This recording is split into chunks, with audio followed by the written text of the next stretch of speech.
Bienvenue sur Bonjour America, je suis Audrey Mazins, voici les nouvelles du jour. France, Hollande président mais pas en 2017. François Hollande ne se représentera pas. Le chef de l'État a annoncé lors d'une allocution en direct de l'Élysée qu'il ne sera pas candidat à un second mandat présidentiel. François Hollande a écouté les sondages, son impopularité atteint des niveaux records et la confiance des Français est tombée à des niveaux abyssaux. Les spéculations autour de ses intentions avaient redoublé cette semaine, alors que Manuel Valls n'a pas exclu de se présenter lui aussi à la primaire de la gauche. La candidature d'Emmanuel Macron, ancien ministre de l'économie et des finances, est aussi une interrogation.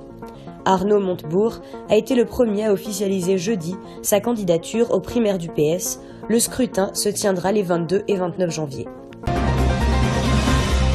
Colombie, l'accord de paix avec les FARC ratifié par le Congrès. L'accord de paix signé le 24 novembre dernier en Colombie par le gouvernement et la guérilla des FARC a été ratifié par le Congrès au lendemain de son approbation par le Sénat. Il met fin à plus d'un demi-siècle de guerre. Le processus de paix avec les FARC est officiellement lancé. La proposition de ratification de l'accord de paix a été approuvée par la Chambre des députés de Colombie avec 130 voix pour et 0 contre. Le texte, qui prévoit notamment le désarmement des FARC et leur transformation en parti politique, va donc prendre effet après 4 ans de pourparlers. Pour garantir le respect de l'accord, le gouvernement va présenter au Congrès une douzaine de projets de loi. Le premier concernera l'amnistie des guérilleros afin qu'ils rejoignent les zones de concentration sans être arrêtés par les forces de l'ordre.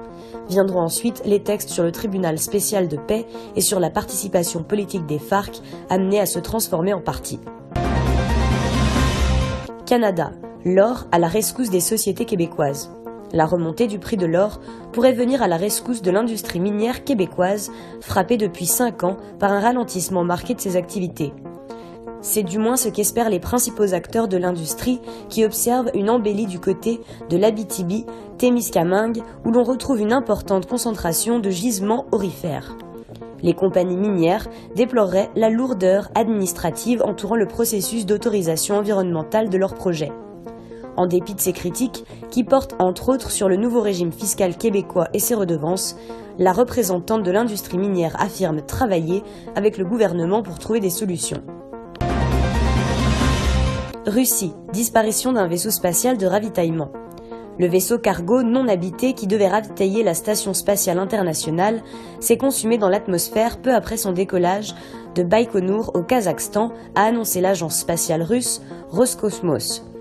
Selon des informations préliminaires avec l'agence spatiale russe, en raison d'une situation anormale, l'appareil a été perdu à quelques 190 km au-dessus de la région isolée et montagneuse de Tuva.